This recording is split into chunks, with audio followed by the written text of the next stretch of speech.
And welcome back to the Reincarnation Tutorials. My name's Alzorath, and today we're going to cover the magic section of the main page. And first we're going to hop into skills.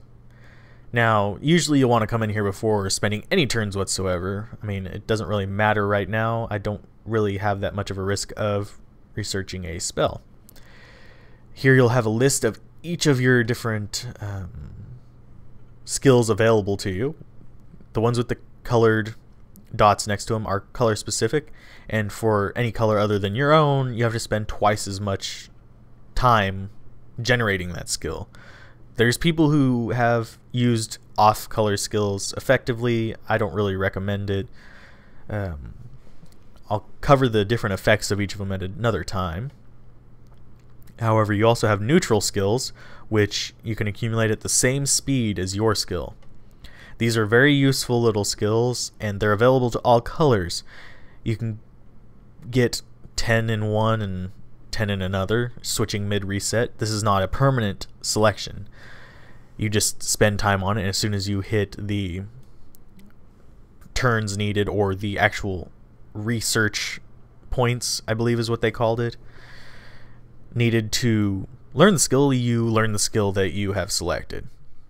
Now you use the little radio buttons over here to select the different skill, and you scroll down and just click research. Let's go ahead and switch ourselves to let's go with legendary commander, and we'll switch it over, and it carries all the research we've done with over to it. So if we go back to skills, you'll see that it says 1.5% to legendary commander rather than spell penetration, so that's useful. Go on back. I can't click on the main menu at the bottom because that's where my recording thing is sitting. Sorry about that. Let's see. Okay, next we are going to jump into research. I only have 10 guilds, so I'm not going to do a lot of research right here, but this will take a lot less time the more guilds you have, because they generate your research points. I'm currently 20% of the way to call Lizardman, which means I've spent 4 turns really inefficiently.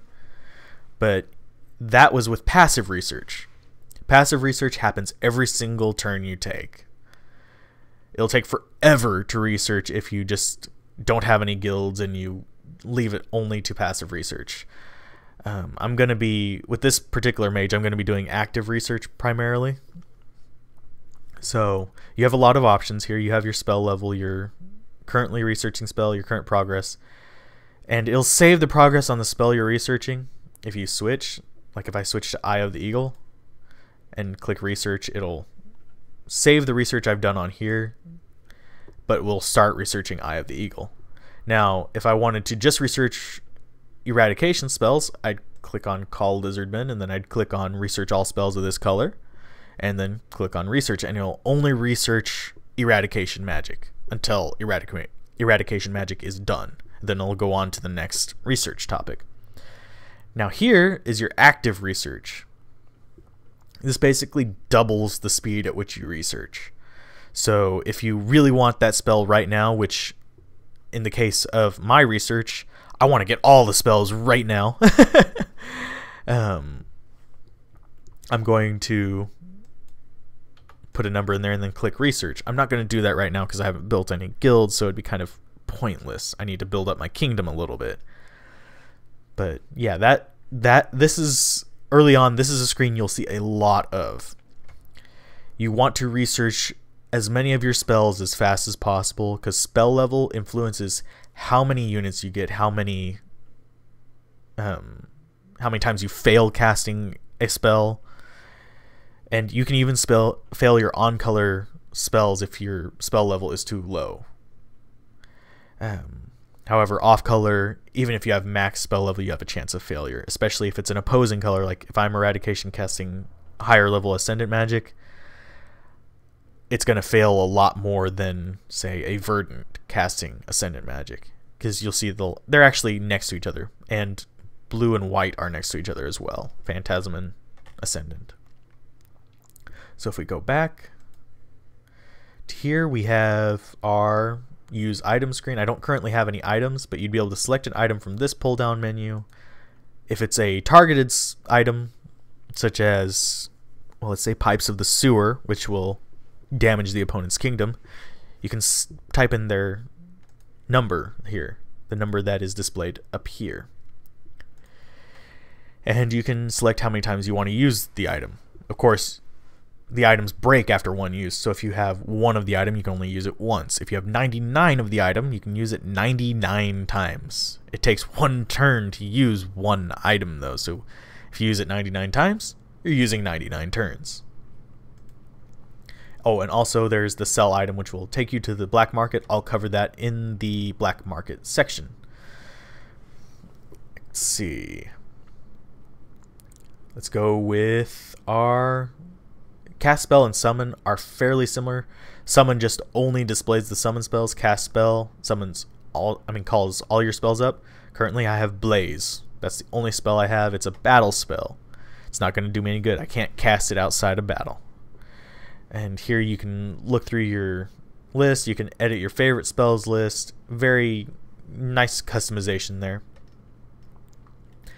Again, just like the item screen, you can select from pull down menu, select target, and how many times. Spells take different amounts of turns. Battle spells require 0 turns because they're cast in battle. Summon spells, some of them are 1 turn, some of them are 10 turns. It varies. So if you cast a 10 turn one 99 times, you'd need 990 turns. You don't have 990 turns unless you're on the Lightning server. Now let's move on down to MP charge. This is just like gelding, except it's your mana, your MP. If you go in here and charge for 1 turn, we're going to go ahead and do that, just wasting a turn. You'll see that it says you charge for 1 turn and gained 300 mana.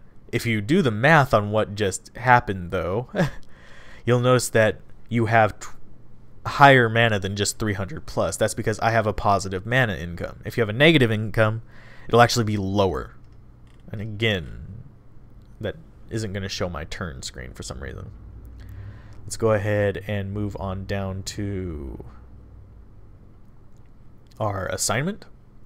This is where you assign battle items for whenever you're not at the computer.